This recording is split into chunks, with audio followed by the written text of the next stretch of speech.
إذا قلنا أن الناس ألفت هذا المنكر، نسأل الله سبحانه وتعالى العفو والعافية، فأصبحنا نمر على المنكرات ولا كأنه في شيء أمامنا. مش لما نكون جالسين نقوم نصلي يكون في مجرم من المجرمين قاعد، أخي أنا ما بصلي، ثم نصلي نحن وبس نخلص صبوا له قهوة لفلان، جيبوا له شاي للمجرم فلان. هذا يا رجل هذا متكبر على الله، جاي عم تزكي لي اياه وتعمل لي اياه. والله لو كانت بنية الدعوة أنا قبلان، لو كانت بنية أنك تقربوا إلى الله أنا قبلان، بس لا، نحن ألفنا المنكرات. أصبح اللي ما بيصلي إيش المشكلة؟ ما بيصلي، أنا مالني وماله، هو حر. أهل أبو فلان بعدوا له لأبو فلان، بعدوا له قعدوا لأبو فلان بالصدر. هو لا يصلي لا جمعة ولا جماعة، هو لا يركع ولا يسجد لله ولا يتذلل إليه جل جلاله. إيش هذا؟ أصبح هذا عندنا من علية القوم. تجد عندنا يا أخي في بلادنا اليوم اللي من علية القوم بيفكوا بيربطوا كذا، رجل ما بتشوفه بالجمعة، وبس يصير مشكلة بالمنطقة بيقول لك روح عند أبو فلان، هو مجرم والله مستكبر على الله. أنت بتعرف شو معناه رجل لا يصلي؟ أنت بتعرف معناه رجل إنه هو ما بيضع هذه الجبهة على الأرض، وكأنه يقول لله من أنت حتى أنا أضع جبهتي على الأرض، أنا ما بحط جبهتي لأحد. مستكبر. وهذا الاستكبار والعياذ بالله به كفر إبليس. به كفر إبليس. وإذ قلنا للملائكة اسجدوا لآدم فسجدوا إلا إبليس أبى واستكبر وكان من الكافرين. كفر. ليه؟ استكبر على الله.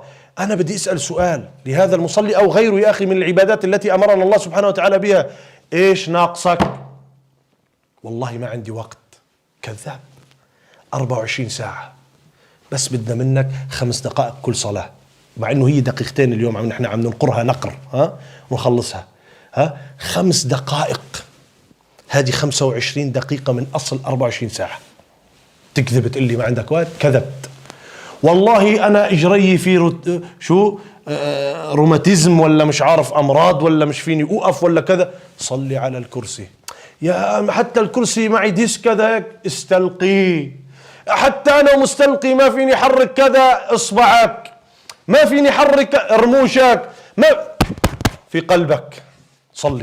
صلي اقم الصلاة، ما في عذر. سبحان الله. هذا يا جماعة لا، اصبح الموضوع انتم ملاحظين قديش هو هذا.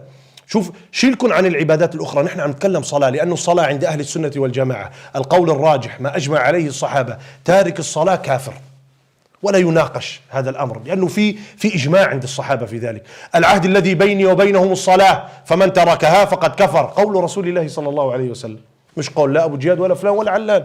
ليه؟ عمود الدين. انتبه، كل الفرائض الله سبحانه وتعالى أعطانا رخص. ما فيك تصوم مريض في رمضان تقضي، ما فيك تصوم ابدا لانك عندك دواء مدى الحياه بدك تاخده والا بيصير حالتك مش عارف ايش، يا اخي ادفع ما يسمى الكفاره وما بتصوم.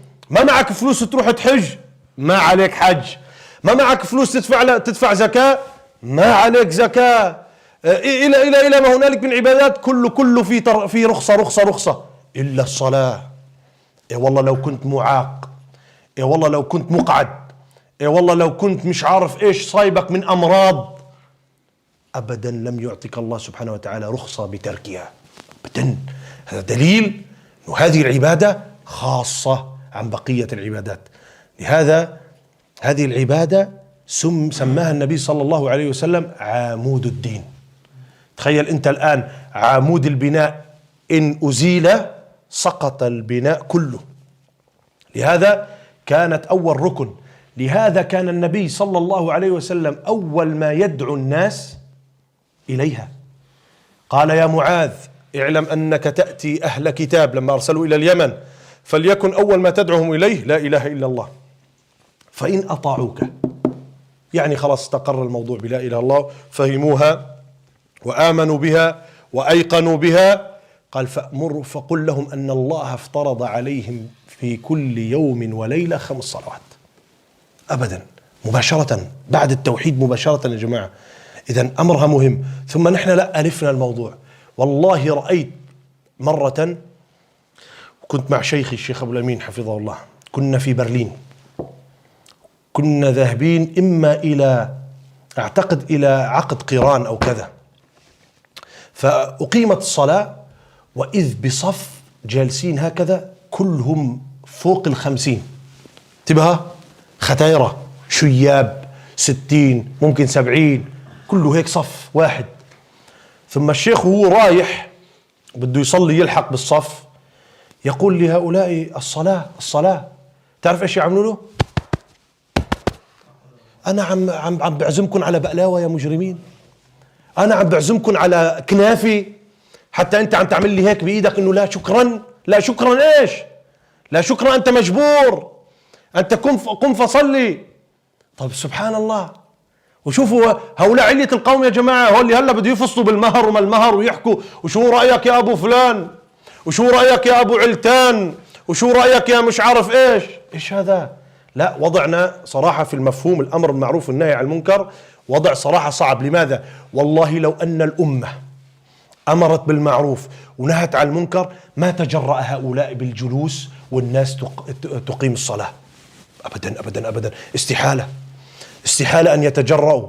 يا أخي الصحابة رضي الله عنهم روي بالأثر بسند صحيح أنهم كانوا يعزون الرجل الذي اسمع راحت عليه الصلاة، لا فاتته تكبيرة ايش؟ الإحرام، يعزونه.